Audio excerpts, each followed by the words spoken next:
Hi, this is Amy Tang, and today I'm going to be teaching from the Unity in Motion, the Corporate Move DVD by Lynn Hayden of Dancing for Him.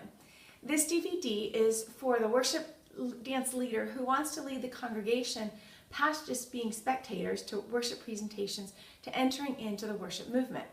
It also has, the exercises are really great for a team who wants to learn to move in unity so that they can create spontaneous but unified movements to lead worship.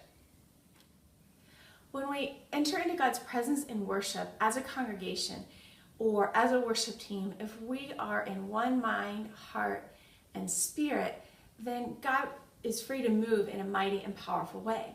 And so having your team or your congregation move together in unity helps bring their hearts and their minds into unity as well. It's like sometimes our hearts will follow our actions. And so leading your congregation in unified movements or your team is a way to bring a unity that's powerful for God, ushering in God's presence. There are, Pastor Lynn on this DVD teaches some guidelines for how we lead when others are following. And it's completely opposite to what we do when we choreograph. Since the goal is unity, everyone doing the same thing at the same time, we want the movements that we do to be simple, predictable, and repetitive. So while that's opposite what we do in choreography, it enables us to be everyone to participate, to be able to follow along, to know what to expect so that they can stay in unity and to really learn it, so we make it repetitive. So for example, you want to do movements that even grandma in the back of the room can see and do.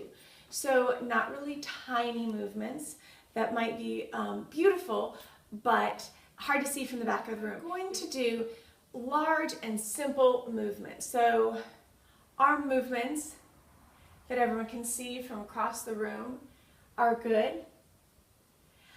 Because with the congregation, you'll be facing them and you'll explain to them that you're going to move in opposition to them. So if I'm moving my right hand, you would be moving your left hand. If I move my left hand, you would move your right hand, so that we function as a mirror. And so because of that, your movements are going to need to be forward facing, right? If you turn to the side and they turn to the side, they can no longer see you. You're not going to turn to the back for this kind of movement. You also want to avoid turns. You might be able to do this if you're leading your team in turns, because you can do a bit more complicated movements if you're leading a worship team, because they know your movements and they're familiar. But with a congregation, if you lead in a turn, just as you're ready to move on to something else, they're going to catch on and they're going to do the turn. Also, people have a hard time knowing which way to turn unless they really are practiced with that. So you avoid turns in this kind of movement. You also want to make sure that you, in order to keep it predictable, you only change one body part at a time. So if you're going like this and you want to change your movement, first maybe change the arms. So you might drop the arms and then add another step. Let them catch on to the change before you move on to the next thing. In making your movements predictable, this is actually a challenge because what it's going to feel boring to you is actually going to feel comfortable to the people who are trying to follow you. So you want to repeat your series of movements so that they can catch on and get comfortable before you move on to something else. Lastly, if you're moving to a song with words, don't try to do every word in the song.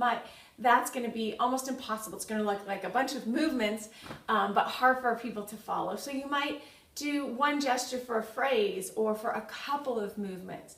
Lord, instead of like, I give you my heart, that's really hard to follow. You might just, I give you my heart.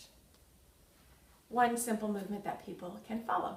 So I'm going to lead you. I'm going to lead in opposition. So when I move my right hand, you'll move you'll move your left, and follow along with me. Notice what makes it easy to follow along, and if there's anything I do that makes it difficult to follow along.